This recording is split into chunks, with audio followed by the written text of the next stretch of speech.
dans ton métier de cancérologue et dans le livre que tu as coécrit avec ton père et ton frère, qui s'appelle Question Cancer, si je me souviens bien. Oui. C'est ça? Oui, oui. Voilà. Donc tu fais référence à la nécessité d'un équilibre entre les soins techniques et une approche plus globale de la personne. Mmh.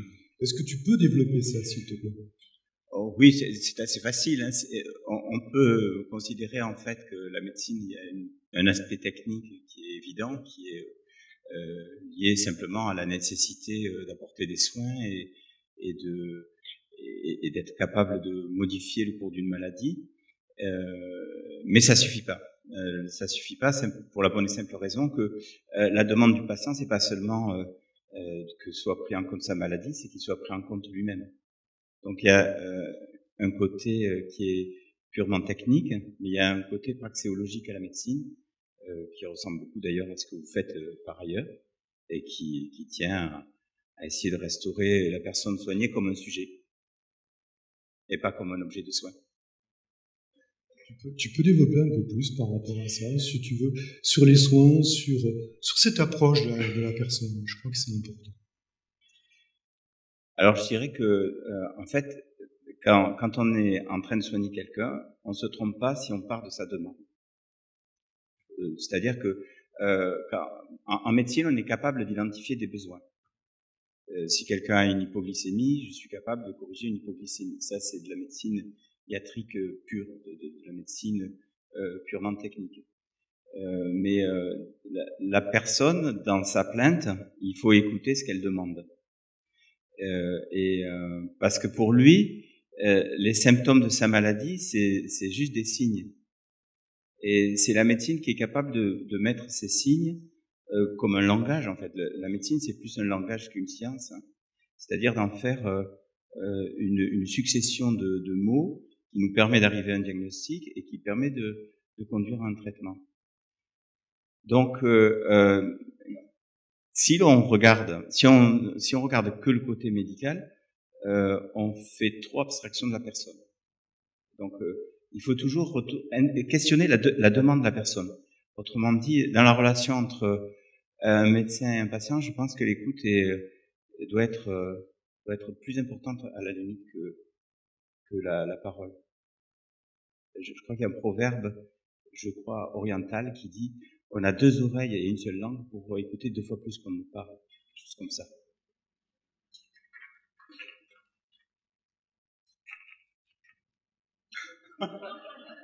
Je suis pas à l'origine de ce proverbe. Pas encore. Mais j'aurais dû m'attribuer l'autre. Si j'avais su, j'aurais dit que c'était de moi. Donc, dans la demande des patients, il y a effectivement cette notion d'angoisse aussi, oui. Qui est là, qui est propre à la maladie, qui est propre, j'allais dire, à la maladie d'une façon globale et surtout au cancer. Est-ce que tu peux parler un peu plus de cette angoisse et peut-être ce que tu as mis en place dans ton service? Oui, alors moi je pense d'abord que l'angoisse, c'est le propre de l'être humain. Hein. On rentre en humanité avec une certaine angoisse quand même. C'est le fait d'être conscient de soi. C'est le langage qui fait ça en fait.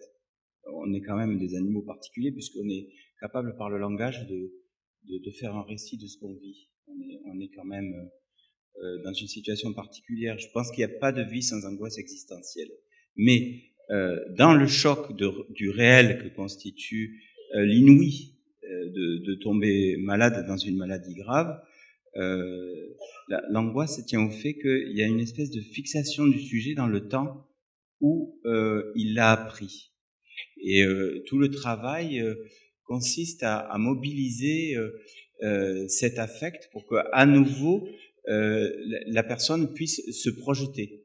Et je trouve, ça m'a frappé, j'étais pas là hier, ça m'a frappé de voir que le titre du congrès c'était le sophrologue de demain. Et je pense qu'on est tous demain. On attend tous que l'avenir nous donne une explication à tout ce qu'on vit. On considère l'avenir comme une finalité en soi. Et donc, dans l'angoisse, c'est pas ça. C'est-à-dire que dans l'angoisse, il y a une fixation. Et c'est mobiliser cet affect, ça passe par D'abord, il faut respecter un certain temps, parce que le temps humain, c'est pas le temps de l'horloge. Donc, il faut essayer de remobiliser. C'est très complexe, il faut tout s'y mettre. Il y a de la place pour tout le monde. Il y a la place pour les gens qui massent, les gens qui font de l'esthétique comme Denise, les sophrologues, les psychologues. Il y a de la place pour tout le monde, même les assistants sociaux. C'est très important. Ça, tu prêches effectivement un convaincu, hein, c'est clair. Par rapport aux malades, justement, on parlait tout à l'heure de cette notion de futur. Est-ce qu'il y a pour eux un futur? Est-ce que ce futur, ils peuvent l'exprimer? Est-ce qu'ils peuvent l'espérer? Comment tu peux le déterminer? Je pense que on fait tous un jour le deuil de notre invulnérabilité. On sait qu'on est vulnérable. Ça va très vite. Mais personne ne peut faire le deuil du fait d'être indéterminé. C'est-à-dire que vous, moi, on se projette dans l'avenir en disant je ferai ça, mais on sait qu'on a un éventail incroyable de possibilités. Donc, quand il y a une maladie très grave qui surgit, le problème, c'est la restriction du champ de ces possibilités. Donc, je ne sais pas si je réponds bien à ta question, mais enfin, je veux dire par là que ce qui est important, c'est de refaire circuler du désir. C'est ça qui est très important. Il faut que le désir circule. En fait, on est des êtres désirants et il faut absolument qu'on trouve les possibilités, même dans des situations très critiques, de faire circuler le désir.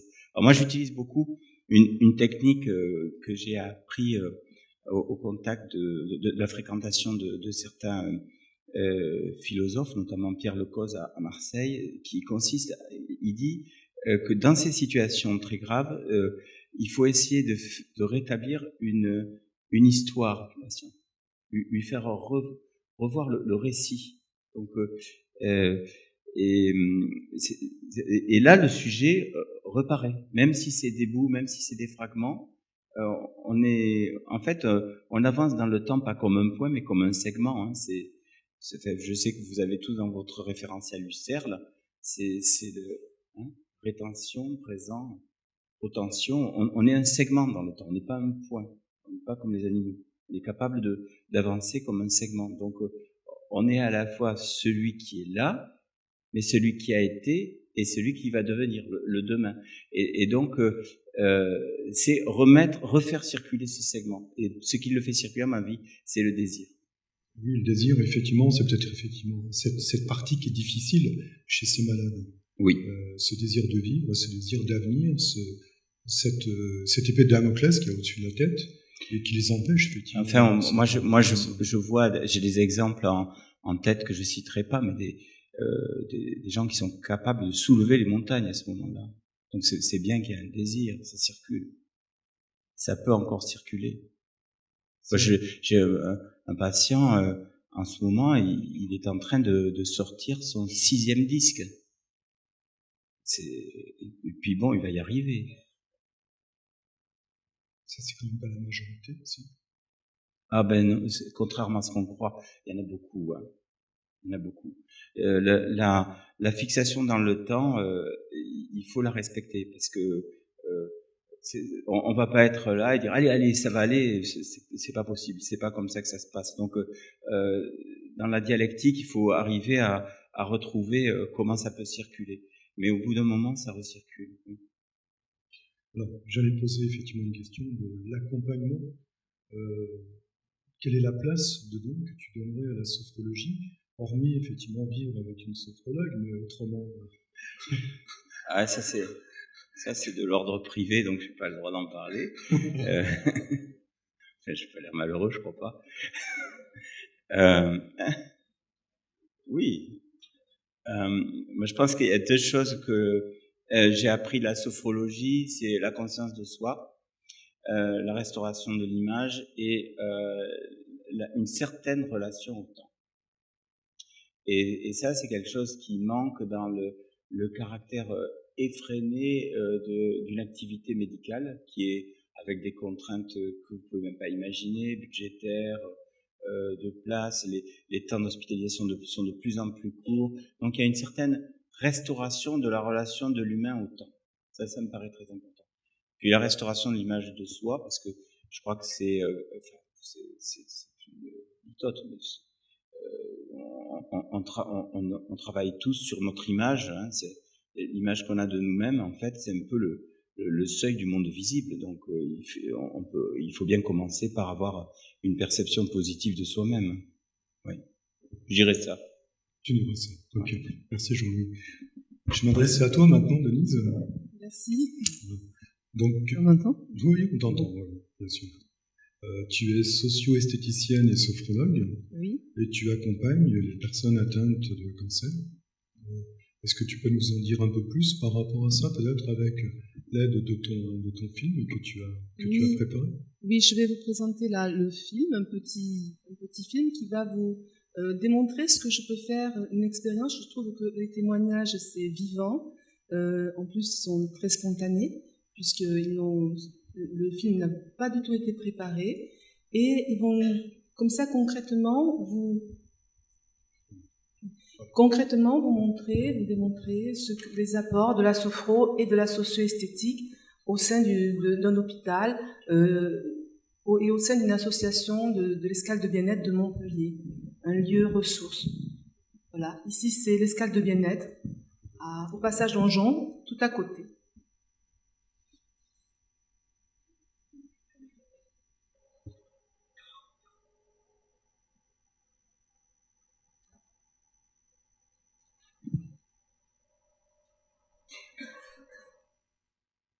C'est arrêt sur l'image. Ça, c'est le petit coup. Bonne humeur. Alors, est-ce que vous pouvez nous parler des soins esthétiques ? Les soins esthétiques, ça permet de se revaloriser un petit peu parce que c'est vrai qu'on est passé par des étapes qui ne sont pas forcément très vivifiantes pour le moral. Donc, c'est vrai que ça permet de retrouver une image de soi satisfaisante. Au début, ça permet de camoufler la mauvaise mine, on va dire, et puis après, d'accepter à nouveau d'être embelli. Voilà. Vous avez fait plusieurs soins à l'escale, vous avez vu moi et mes petites collègues. Dites-moi, vous avez vu des styles différents, des soins différents ? Moi, j'ai beaucoup apprécié les massages.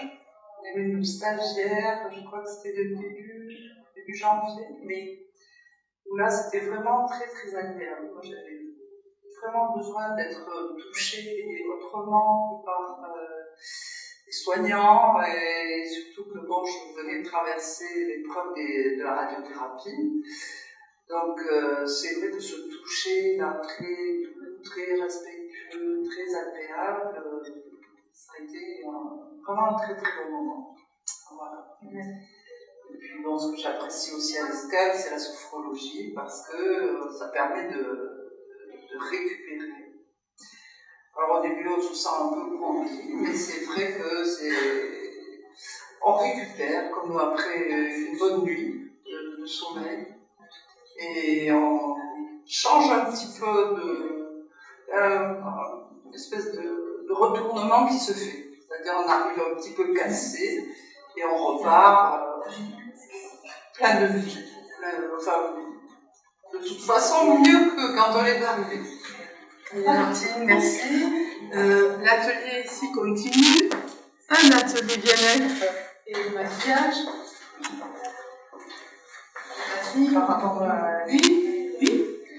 Alors, c'est l'escale en général, ça me fait énormément bien.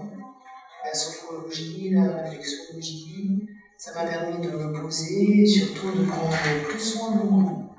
Et de toujours, ce qu'on disait tout à l'heure, de courir, de toujours aller de l'avant, aller plus vite, de toujours vouloir être perfectionniste. En fait, j'ai appris à me poser et à penser plus à moi, dans les petits plaisirs de la vie, etc.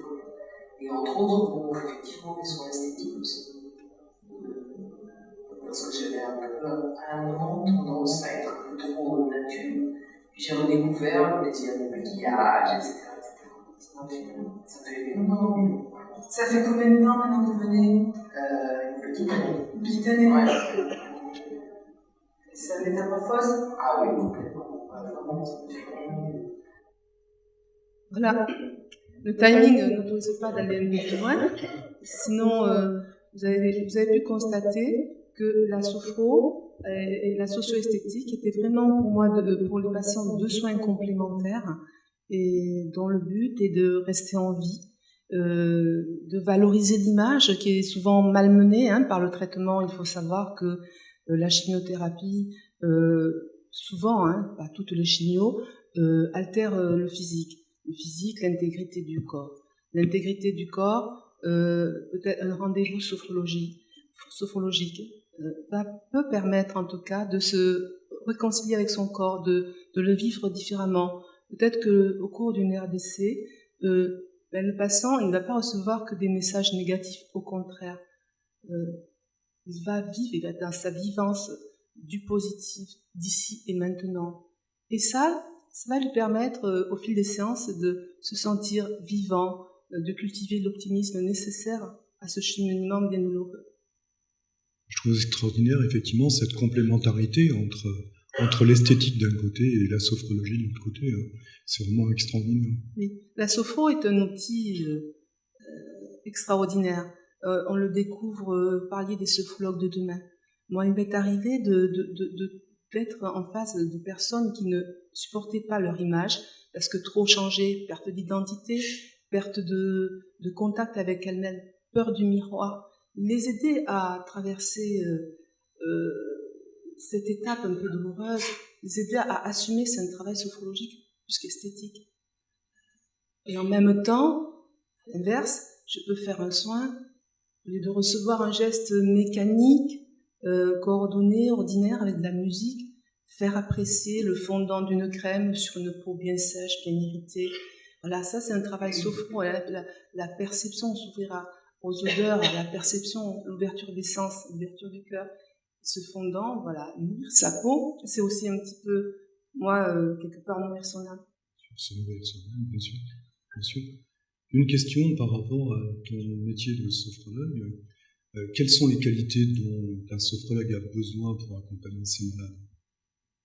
D'abord, aimer les gens, ça c'est indispensable. C'est général, effectivement. Connaître un petit peu la maladie, parce que pas nécessairement la connaître comme un médecin ou comme un prof, mais connaître quand même les étapes, bien comprendre comment ça évolue. Alors, on est phénoménologue, c'est ici et maintenant ce qui se passe. Donc, la relation, on est dans l'ouverture, dans la bienveillance en tout cas, dans le respect. Et une qualité, c'est aussi d'être créatif. Parce que c'est la maladie de l'inattendu. On ne sait pas, le patient a une demande, est-ce que c'est bien sa demande? Qu'est-ce qu'il veut vraiment? Se bouger, être stimulé, être entendu, voilà. Essayer toujours d'avancer et d'adapter des techniques nouvelles pour le patient de façon à nourrir cette pulsion de vie. Parce qu'il s'agit bien de cela. D'où cette notion d'écoute vraiment des besoins de la personne, et non plus de coller sur quelqu'un ce qu'on a pu apprendre dans les différentes techniques à droite à gauche. C'est vraiment d'être un avec la personne. C'est ça. Nous allons effectivement parler peut-être en forme de conclusion de le sophrologue de demain. Donc je vais peut-être m'adresser à Jean-Louis d'abord. Par rapport aux évolutions des soins, peut-être des soins plus performants, des soins moins invasifs. Est-ce qu'il y aura encore besoin de personnes comme des sophrologues pour accompagner les malades, par exemple? D'abord, je crois que on n'arrivera pas à effacer le côté vulnérant des explorations. On essaye de réduire. Enfin, moi, ça fait 3 décennies que j'exerce, donc j'ai pu voir une évolution. Moi, je suis pas du tout nostalgique du passé en matière de médecine. Il y a vraiment, je suis vraiment tourné moi aussi vers demain. Mais ce que je veux dire par là, c'est que même si on diminue la souffrance liée au traitement, on peut pas diminuer la souffrance liée à la situation. Et donc, comme toute situation angoissante, il faut absolument aider autrement que par des soins médicaux. C'est un leurre de penser qu'on peut aider que par les soins médicaux. C'est pas intégratif, c'est pas exhaustif. Donc, on est obligé d'avoir une approche multidisciplinaire. Je crois qu'en fait, croiser les regards, c'est quelque chose qui est important et qui s'est bien développé dans les 10 dernières années, je dirais. C'est-à-dire qu'on a des regards croisés sur les patients. Il n'y a plus seulement le point de vue purement technique, même si on a fait des progrès considérables en imagerie, etc. En biologie moléculaire, il y a un effort qui est fait pour personnaliser le traitement. Donc ça ouvre bien sûr toujours les possibilités, effectivement, de oui, notre métier de bien sûr, sophrologue, c'est clair, dans l'accompagnement des malades, quels qu'ils soient. Il faut que le sophrologue de demain soit accompagné par le médecin de demain.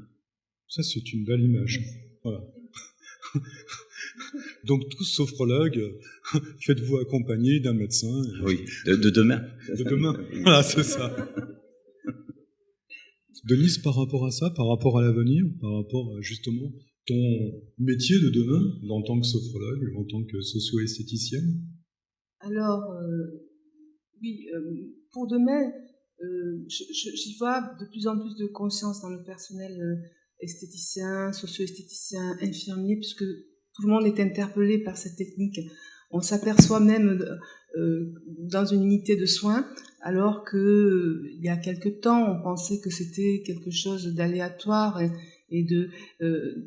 on s'est aperçu des résultats, du retour, qui, de mieux que le malade, peut nous faire finalement notre publicité et finalement dire qu'on est un maillon indispensable dans cette chaîne médicale et paramédicale.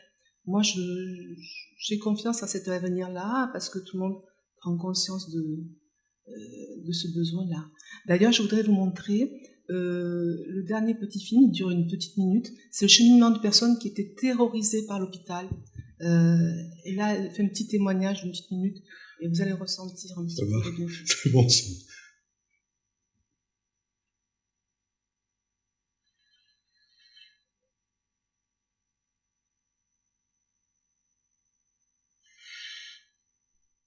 Alors, venez voir. Je vais vous mettre ici. Oui, j'allais dire un bon plan. Là. C'est à l'hôpital. Alors, Elisabeth, on s'est connue il y a longtemps. Est-ce que vous êtes contente? Très contente. Ça vous a fait du bien de faire moi? Oh, beaucoup de bien. Qu'est-ce qu'on a fait Je suis ensemble? très heureuse. Beaucoup de choses. On a surtout parlé. Et cette détente, elle fait partie de vous. C'est un plaisir. Un grand plaisir. Vous vous rappelez comment vous avez peur au début? J'étais pas gentille, tellement j'avais peur, j'arrivais pas. Hein? Il ne s'agit pas d'être gentille, c'était normal, Oui, c'était embrassé. je me disais, il y en a d'autres maintenant, vous savez ce que je me dis, Denise? Que j'ai pas à me plaindre, qu'il y a des gens bien plus malades que moi qui souffrent. Comme j'ai vu une dame la dernière fois. C'est moi qui te le donne. Parce que j'ai envie de communiquer ce que j'ai passé aux femmes qui commencent. J'ai envie de leur parler. Et qu'est-ce que vous leur diriez là? Maintenant, je suis très, comment dirais-je, connaissant la maladie. J'ai appris à connaître ma maladie, aussi. Je fais pas n'importe quoi, j'ai appris sur ma maladie. J'ai discuté avec le docteur. Voilà. Vous allez voir, vous allez être bien entouré, vous allez, voilà. Et pourtant, vous avez peur de tout, mais j'ai eu peur un bon moment. J'ai eu peur longtemps. C'est une belle leçon de courage, c'est très bien. Merci Denise pour tout. Merci. Super. Voilà. C'était vraiment, voilà, je tenais à vous montrer ce témoignage, parce que c'était l'exemple de quelqu'un qui arrivait vraiment terrorisée, très anxieuse à l'hôpital, et puis bon, à son tour, elle donnait du courage. Merci de votre attention.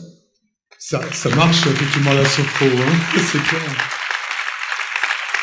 Merci infiniment de votre intervention.